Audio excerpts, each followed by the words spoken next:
तो हेलो मेरे प्यारे बच्चों, कैसे हैं आप सब। तो स्वागत है आप सबका फिर से हमारे यूट्यूब चैनल हिंद क्लासेस में। तो जैसा कि आप लोग थंबनेल में देख रहे हैं कि ये जो वीडियो रहने वाला है आपका साइंस का रहने वाला है क्लास 10th के बच्चों के लिए। तो प्लीज़ वीडियो को शुरू से लेकर अंत तक देखिएगा। चैनल पर न्यू है तो चैनल को सब्सक्राइब करके बेल नोटिफिकेशन को ऑन कर दीजिएगा और वीडियो को एक शेयर कर दीजिएगा अपने फ्रेंड्स को, ठीक है। और ये जो है आपका कल के पेपर में देखने को मिलेगा। तो प्लीज़ चलिए फटाफट सारे क्वेश्चन को देख लेंगे। वो एक क्वेश्चन आपको देखने वाला है कि क्वेश्चन पेपर में। तो कुछ सामान्य निर्देश दिया हुआ है, आप चाहे तो पढ़ लीजिएगा। 6 ऑब्जेक्टिव रहेंगे और 7 से 10 जो है आपका लघु उत्तरीय प्रश्न 2 मार्क्स का रहेगा और 11-12 जो है आपका दीर्घ उत्तरीय प्रश्न लॉन्ग आंसर टाइप क्वेश्चन रहेंगे 3-3 मार्क्स का, ठीक है। चलिए देखते हैं क्वेश्चन। सेक्शन ए में देखेंगे MCQ को। क्या बोल रहा है, सफ़ेदी के लिए प्रयुक्त पदार्थ X का नाम एवं रासायनिक सूत्र क्या होगा। सफ़ेदी के लिए बोल रहा है हम लोग किसका यूज़ करते हैं, ये पूछ रहे हैं। तो इसका करेक्ट आंसर क्या हो जाएगा, option number B calcium oxide, ठीक है, CaO। नेक्स्ट क्या बोल रहा है, देखिए निम्नलिखित में से किसे प्रकाश की क्रिया द्वारा विघटित किया जा सकता है। प्रकाश की क्रिया द्वारा किसे डिकम्पोज्ड किया जा सकता है। तो उसका करेक्ट आंसर क्या हो जाएगा आपका AgCl। वियोजन अभिक्रिया पढ़े होंगे आप लोग, संयोजन वियोजन, ठीक है, उसी का है ये एग्जाम्पल। वियोजन में 3 अभिक्रिया होता है, प्रकाशीय वियोजन, उसमें वियोजन और एक क्या वियोजन होता है, चलिए कमेंट में बताइए फट से नहीं। नेक्स्ट क्या बोल रहा है, एक अवतल दर्पण की वक्रता त्रिज्या r है और उसकी फोकस दूरी f डैश होगी। तो उसका संबंध पूछ रहा है। तो हम क्या जानते हैं, जो 2f जो होगा r के बराबर होगा। तो हमको क्या पूछा है, f बराबर पूछा है। तो f बराबर क्या हो जाएगा, r/2, ठीक है, निकाल सकते हैं। ये आप ये वाला अगर इक्वेशन याद रखते हैं 2f = r, तो आप कोई सा भी निकाल सकते हैं इससे। तो इसका करेक्ट आंसर क्या हो जाएगा, ऑप्शन नंबर बी। नेक्स्ट क्या बोल रहा है, उत्तल दर्पण द्वारा बना प्रतिबिंब होता है। उत्तल दर्पण द्वारा जो प्रतिबिंब बनता है वो कैसा होता है। तो आप याद रखिएगा, अवतल दर्पण में हमेशा कैसा बनता है, अवतल दर्पण में आपका कैसा बनता है, वास्तविक और उल्टा। मतलब उसमें एक केस ऐसा होगा जिसमें आभासी सीधा बनेगा, बाकी 5 जो केस होगा अवतल दर्पण में वो आपका होगा कैसा, वास्तविक और उल्टा। लेकिन जो आपका उत्तल दर्पण है, उत्तल दर्पण में जो होते हैं वो आपका आभासीय और सीधे होते हैं। कैसे होते हैं, आभासीय और सीधा। तो आपका ऑप्शन देख लीजिए और उसके हिसाब से आप मारिएगा। तो ये अवतल था लेकिन आपको पूछा है उत्तल। उत्तल में हमेशा क्या हो जाएगा, इमेज जो होगा आपका, ये आपका इमेज जो हो जाएगा कैसा होगा, आभासी और सीधा। तो हमेशा सीधा होगा, ऑप्शन नंबर ए, हाँ यही करेक्ट हो जाएगा। उल्टा का तो बात ही नहीं है। अगर इसी के जगह उत्तल के जगह अवतल रहता तो दोनों हो जाता, सीधा और उल्टा, ठीक है। तो इसका correct answer option number A हो जाएगा।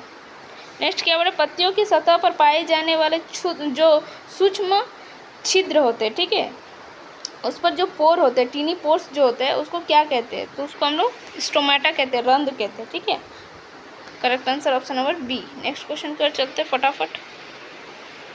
उस एंजाइम का नाम बताइए जो स्टार्च को तोड़ता है। तो स्टार्च को तोड़ने वाले एंजाइम को क्या कहते हैं, तो सलाइवरी एमाइलेज कहते हैं, ऑप्शन नंबर डी, जो कि हमारे मुंह में प्रेजेंट होता है, ठीक है। क्या बोल रहा है, शॉर्ट आंसर टाइप क्वेश्चन देखेंगे सेक्शन बी में। क्या बोल रहे हैं, निम्नलिखित रासायनिक समीकरणों को संतुलित करना है, ठीक है, बैलेंस करना है ये। तो चलिए देखते हैं।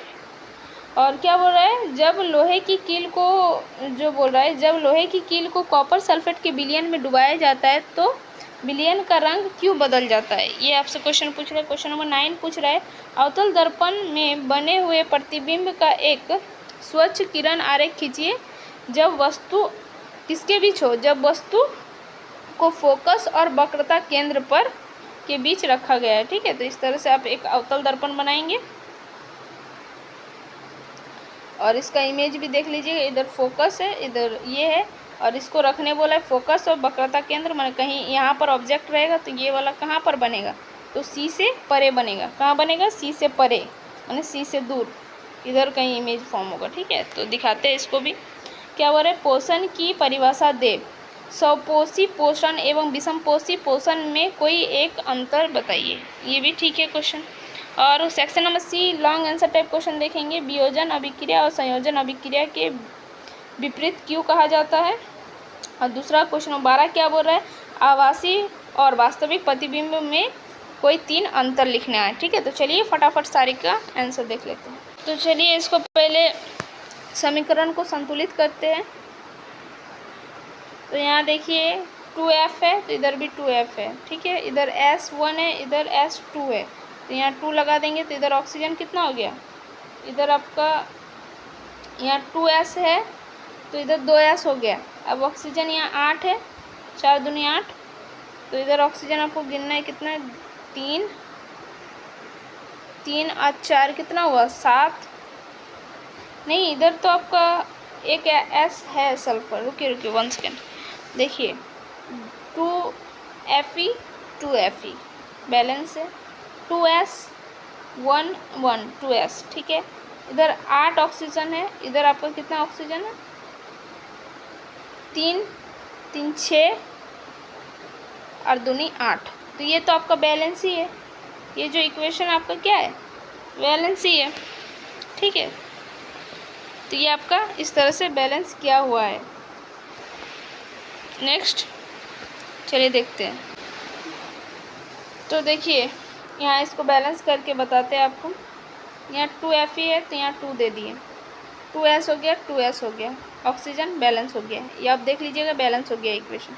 यहाँ देखिए Pb 1 है, इधर भी Pb 1 है, इधर N जो है 2 है तो इधर 2 लगा देंगे। N क्या गया, जब N 2 हो गया तो O भी तो बढ़ गया। O कितना हो गया, 1 और 4 5, 5 और 2 7। इधर आपका ऑक्सीजन कितना है, तो 6 ऑक्सीजन है। अच्छा से गिनिए कहीं गड़बड़ तो नहीं हुआ। अगर इसके आगे फर्दर हम 2 लगा देते हैं, 2 4 6 और 1 7, तो इधर जब एक एक कर रहे थे तो ये बैलेंस नहीं हो रहा था, तो इसकी वजह से हम यहाँ क्या करेंगे, तो हम देखने वाले इधर देखिए, इधर अगर 2 रखते हैं तो Pb 2 हो गया, तो यहाँ भी Pb 2, ऑक्सीजन कितना हुआ देखिए, N इधर कितना हो गया फिर 4, तो यहाँ डायरेक्ट 4 रख देंगे, बैलेंस हो जाएगा। 2 ऑक्सीजन इधर, 4 ऑक्सीजन उधर, 4 दूनी 8, 8 2 10, 10 दूनी 12, इधर ऑक्सीजन 12 है। देखिए अब इधर 12 है कि नहीं, 3 दूनी 6 और 6 को दुगना करेंगे तो 12, तो ये जो इक्वेशन है वो बैलेंस हो जाएगा। यहाँ 2 रखेंगे, यहाँ 2 रखेंगे, यहाँ 4 रखेंगे, बस इक्वेशन बैलेंस। नेक्स्ट क्वेश्चन को चलते हैं। क्या बोल रहे, जब लोहे की कील को कॉपर सल्फेट के विलयन में डुबाया जाता है तो विलयन का रंग बदल क्यों जाता है। ठीक है, क्यों बदल जाता है ये पूछा जा रहा है। तो क्या बोल रहे, जब लोहे की कील को कॉपर सल्फेट मतलब CuSO4 के नीले विलयन में डुबाया जाता है तो लोहा मतलब जो आयरन है वो कॉपर से अधिक क्रियाशील होने के कारण उसे उसके विलयन में विस्थापित कर देते हैं और आयरन सल्फेट बना देते हैं। कॉपर जो है, कॉपर किस में बदल जाता है, तो आयरन सल्फेट में बदल जाता है। ठीक है, लोहा जो है कॉपर से अधिक क्रियाशील है। लोहा क्या है, कॉपर से अधिक क्रियाशील है, जिससे वो कॉपर को विस्थापित कर देता है और कॉपर सल्फेट की जगह आयरन सल्फेट बना देता है। ठीक है, और इस विस्थापन की अभिक्रिया के कारण विलयन का रंग हल्का, जो नीला रंग जो है वो हल्का हरा रंग में बदल जाता है, जो नीला रंग था वो हरा रंग में। तो वही देखिए रिएक्शन को दिखाया, ये एक विस्थापन अभिक्रिया का एग्जाम्पल है, आप इसको याद भी कर सकते हैं। ठीक है, जब सब्जेक्टिव आपको पूछा जाएगा तो आप इसका एग्जाम्पल दे सकते हैं विस्थापन अभिक्रिया में। देखिए कॉपर सल्फेट यहाँ अकेले था, यहाँ आयरन अकेले था, फिर ये कॉपर सल्फेट से रिएक्ट किया तो ये एक विस्थापन अभिक्रिया शो किया। आयरन जो ज़्यादा क्रियाशील ये है, ठीक है, तत्व है, जिससे वो कॉपर को विस्थापित करके खुद सल्फेट के साथ, सल्फेट ऑक्साइड के साथ जुड़ जाता है और कॉपर को अलग कर देता है। ठीक है, चलिए नेक्स्ट क्वेश्चन को चलते हैं। तो आपको क्या बोला, एक इमेज भी ड्रॉ करने बोला है, जो कि मेरा इसमें नहीं ड्रॉ किया हुआ है, तो आप इस तरह से बना सकते हैं जैसे कि हम आपको दिखाए थे। ठीक है, इस तरह से यहाँ कहीं F होगा, यहाँ कहीं C होगा, C आपका वक्रता केंद्र है और इसके बीच में कहीं से 5 पार हो रहा है आपका, यहाँ पर कहीं ऑब्जेक्ट को रखा गया है। ये कहाँ मिल रहा है? तो ये सी से परे यहाँ कहीं बनेगा। तो इसका अगर आपको लिखने बोलेगा तो आप इसके बारे में क्या लिख सकते हैं? जो वस्तु की स्थिति क्या होगी, तो सी और एफ के बीच होगी। प्रतिबिंब कहाँ बन रहा है? सी से परे बन रहा है। और प्रतिबिंब की अगर प्रकृति पूछेगा तो वो किस तरह से होगा? वास्तविक होगा लेकिन उल्टा होगा और वस्तु से बड़ा होगा। तो इसका बारे में पढ़ लेते हैं। प्रतिबिंब की स्थिति क्या है? वक्रता केंद्र के पीछे, परे, ठीक है। सी से परे बन रहा है, ठीक है, वही बोले। प्रकृति क्या होगा? वास्तविक होगा और उल्टा होगा। और आकार क्या होगा? वस्तु से बड़ा होगा, ठीक है।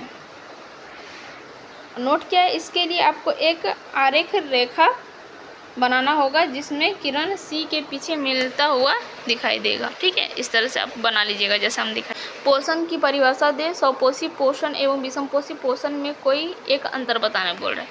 तो पोषण क्या है? वह जैव परिक्रम जिसके द्वारा जीव भोजन ग्रहण करता है और उसका प्रयोग ऊर्जा प्राप्त करने तथा शरीर की जो है वृद्धि के लिए करता है, उसी को पोषण कहते हैं, ठीक है। पोषण आप डायरेक्टली ऐसे आंसर लिख सकते हैं। पोषण जो है एक जैव प्रक्रिया है जिसमें क्या होता है, कोई जीव भोजन को ग्रहण करता है और उसका ऊर्जा के रूप में उपयोग करता है जिससे उसका शरीर का वृद्धि हो सके, उसी को हम लोग क्या कहते हैं? पोषण कहते हैं। अब बोल रहे अंतर पूछ रहे हैं, तो स्वपोषी पोषण क्या है?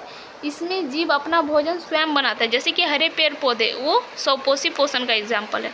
विषमपोषी पोषण क्या होता है? इसमें जीव भोजन के लिए अन्य जीवों पर निर्भर होते हैं, जैसे कि मनुष्य, जानवर, ठीक है। इस तरह से नेक्स्ट क्वेश्चन कर चलते हैं। क्वेश्चन क्या बोल रहा है? वियोजन अभिक्रिया को संयोजन अभिक्रिया के विपरीत क्यों कहा जाता है? तो देखिए, हम लोग इसका डिफिनीशन से ही पता कर सकते हैं। हम संयोजन अभिक्रिया का डिफिनीशन क्या जानते हैं? संयोजन अभिक्रिया में दो या दो से अधिक पदार्थ मिलकर एक एकल उत्पाद का निर्माण करते हैं। दो या दो से अधिक अभिकारक मिलकर, ठीक है, क्या बनाते हैं? एक एकल उत्पाद बनाते हैं। जबकि वियोजन अभिक्रिया में क्या होता है? एक एकल अभिकारक टूटकर दो या दो से अधिक उत्पाद का निर्माण करते हैं। तो ये डिफिनेशन आपस में क्या है? अल्टरनेट है, ठीक है, एक दूसरे से ऑपोजिट है। तो इसीलिए बोल रहा है ये एक दूसरे से विपरीत है, क्योंकि इन दोनों की प्रक्रिया एक दूसरे से बिल्कुल उल्टा है, इसीलिए इसे विपरीत कहा जाता है। सिंपल सा बात है, दोनों का डिफिनेशन में ही इसका आंसर छुपा है। नेक्स्ट क्या बोल रहा है? आभासी एवं वास्तविक प्रतिबिंब में किन्हीं 3 अंतर लिखे। तो वास्तविक प्रतिबिंब और आभासी प्रतिबिंब। वास्तविक प्रतिबिंब में क्या होता है? इसे पर्दे पर प्राप्त किया जा सकता है, इसे पर्दे पर प्राप्त नहीं किया जा सकता है। यह हमेशा उल्टा होता है। वास्तविक प्रतिबिंब जो होता है हमेशा उल्टा बनता है, जबकि जो ये होता है आभासी प्रतिबिंब होता है, ये हमेशा सीधा बनता है। यह प्रकाश की किरणों के वास्तव में मिलने से बनता है। ये जो है वास्तविक प्रतिबिंब कैसे बनता है? प्रकाश की किरणों के वास्तविक मिलने से, मतलब एक दूसरे से जब प्रकाश की किरण मिलती है तो वास्तविक इमेज फॉर्म होता है। जबकि क्या बोल रहा है? आभासी प्रतिबिंब क्या होता है? ये प्रकाश की किरणें के मिलते हुए प्रतीत होने से बनता है। इसमें प्रकाश की किरण आपस में मिलते नहीं हैं, मिलता हुआ प्रतीत होता है, ठीक है। तो यही 3 इसका डिफरेंसेस है। अंतर यदि पूछ रहा है तो आप ऐसे लिख सकते हैं। तो बस आज के लिए इतना ही, फिर मिलते हैं नेक्स्ट में। तब तक के लिए बाय बाय, टेक केयर, जय हिंद, वंदे मातरम, स्वस्थ रहिए, पढ़ते रहिए, धन्यवाद।